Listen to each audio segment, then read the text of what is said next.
Hi, this is Tracey Tokuhama-Espinosa. I am really psyched that I get to come and visit with you in London between June 24th and July 5th to share this concept of the flipped classroom, which I think some of you have heard about. Maybe some of you find it's a new concept.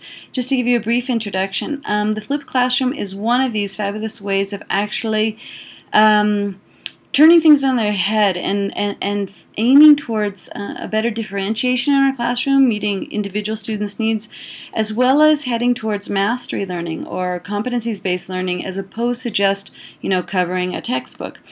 To do this, basically the core concept is that we take everything that might be memoristic, basic things that you just have to learn by rote memorization, facts, formulas, dates, names of people, or whatever, and we don't take up class time doing that. We actually do that by sending either a video, maybe accompanied with readings or some kinds of exercises that happen before the class, and then when students get to class, then they can actually do their own kind of gap analysis. What is it that I need to know to move forward? What do I know now? And what's the gap between what I know and what I need to know? And then they can be more specific. You see kids in a flipped classroom, coming to the professor the next day and saying, I understood up until about midway through, the video when you inversed the symbol from positive to negative, and I don't understand why you do that. What this does, it's very empowering because the student actually gets to the class and it can actually identify and ask the expert in the class, what do they need to do to improve in a certain point. This also avoids, this typical classroom structure where you walk in and you pretend like everybody's at the same level, everybody's at the same stage, and you sort of generically do a cookie-cutter instruction where you think everybody's at the same place. So the flipped classroom gets rid of that pre-concept, right? So what you really will typically see in a great flipped classroom is when you go into the class, people are doing different things because people are at different stages. It takes different people different amounts of time to get different concepts. So some people are reviewing information, they're back looking at maybe some of the support videos, or they're getting specific one-on-one tutoring from the teacher, or they might be now in a more rich way applying what they actually learned. So instead of just memorizing these core concepts, they're actually using them in the classroom. And this helps us really push up and elevate the level of thinking in a classroom. And going back to the first point, we work towards mastery goals. What is it that you really want this person to know at the end of your class, as opposed to just sort of covering concepts in a very mundane way? This actually helps us go deeper into the information. Typically speaking, people will choose, and this is up to you, but most people will choose to flip things that need to be memorized. Or that need lots of review. We know that the human brain needs several repeats, several looks at information to be able to actually consolidate that in their memory, long-term memory, and be able to use it in the future. And so some people might have, great contact past experience with some of the information, and they only need to review it or look at it, 1, 2, 10 times. But some people might be starting and looking at that concept for the very first time in their life, and so they could need 10, 20, 30, 40 looks or reviews or contacts with that piece of information before they really feel comfortable with it. So the flipped classroom actually gives the student the space to do that, because they can just rewind as many times as necessary or review concepts as many times as necessary. They don't have to feel that embarrassment, of raising their hand and, feeling like, okay, I'm the only one in the class who didn't get it, and feeling shameful about admitting that to the class. This they can do in the comfort of their own home, and they can review the information. They can come to the class, and state, I just don't know this. Or if you have a virtual classroom that you also use to accompany your face-to-face time, the students can shoot you an email or work in a chat session or try to work up in a forum responses from other students, so that they don't have to have that kind of public embarrassment of saying, I don't get it. So there's a real empowerment there with the student, because they can actually control their own learning. They can control how many different times or on what depth they actually look at things. So what I'm going to ask you to do, if you decide to join in this group, which I really hope you will, if you decide to join in the group, I'd like to ask if you would come with two things in mind. If you could think of something that maybe was particularly difficult, a concept, for example, that might have been hard to communicate, or that you spent more time on in class this semester than you would have liked to, okay? And then I'd like you to also reflect. The second thing is reflect a little bit on what is the best use of your face-to-face time. What was one of the best classes you've had this semester? Think about it. What went on in that context? Because that's going to be our goal. We want to get to a space where teachers can always have those best classes. By doing what? By getting rid of some of this repetitive work, and actually having the time, the face-to-face time that we have with the students can be much more enriched by having a higher level of thinking going on.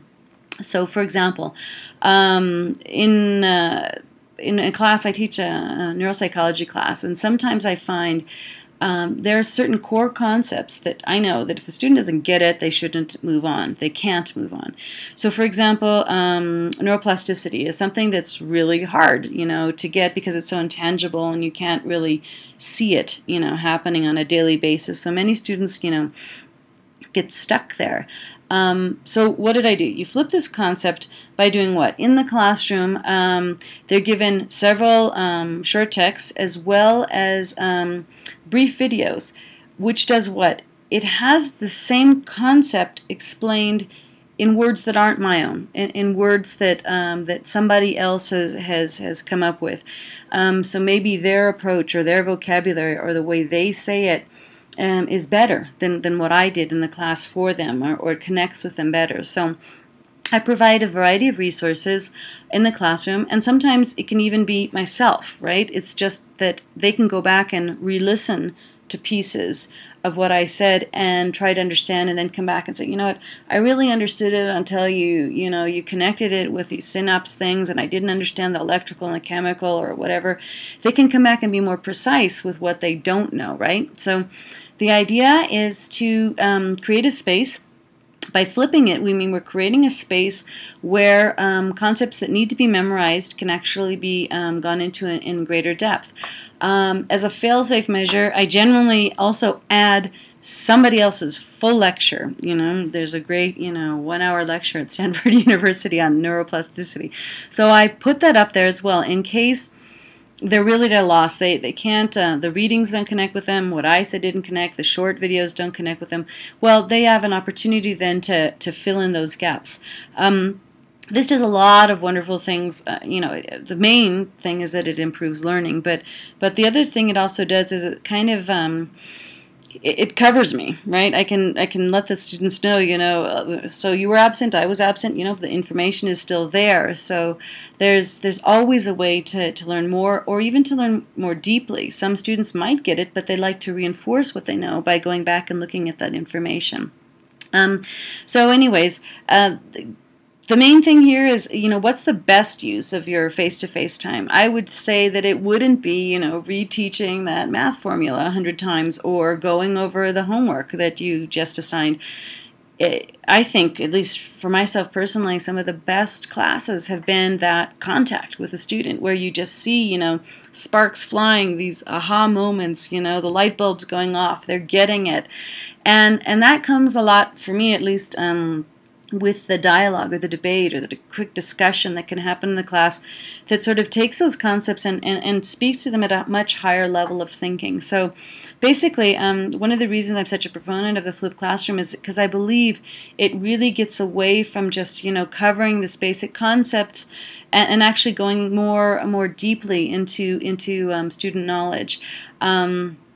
And this really, I think, is a paradigm shift. It's a different way of thinking about, especially at a university level. We have these, classic university settings where it's the sage on the stage imparting his knowledge to these, unenlightened, individuals. Well, we know that that's not happening these days. students are pretty savvy when they come in the classroom, and they can, Google all this information. I guess that's the rule of thumb. If it can be Googled, don't teach it. I mean, they can find it somewhere else. So they don't need the teacher to teach, just basic, facts, formulas, dates. They do need the teacher to help them think about when to apply this, how to apply this, why would I apply this. That's the heavier the deeper thinking that's involved there. So that's what I hope that we can shoot for. There's tons of benefits that have been documented. The only drawbacks have to do with, again, the role of the teacher. The teacher has to accept that I have to identify really clearly what my objectives are for this particular class, and I have to know how to reach them, what things are best reached through a typical lecture setting, what things are best reached by flipping, and what things are best reached by classroom activities. I have to have that really clear in my head beforehand. There is just no improvisation space available when you flip a classroom. So some teachers are afraid of that, and they just say, oh, law of minimal effort, I'm not going to go there, it seems harder. But the truth of the matter is most teachers will actually give testimony to the fact that it saves a lot of time in the long run. And setting this up once gives you a wealth of material that only has to be, moderated, slightly each semester. So I would highly encourage you to join in on this. So I'm really looking forward to meeting you all. I hope that you'll be able to participate. I know kind of, start of summer and stuff like that, it might be a hard time of year, but I really look forward to meeting as many of you as possible. And if you have any questions, queries, thoughts before the end of June when we start, do shoot me an email. I'd be really happy to get in contact with you beforehand. Thanks a lot.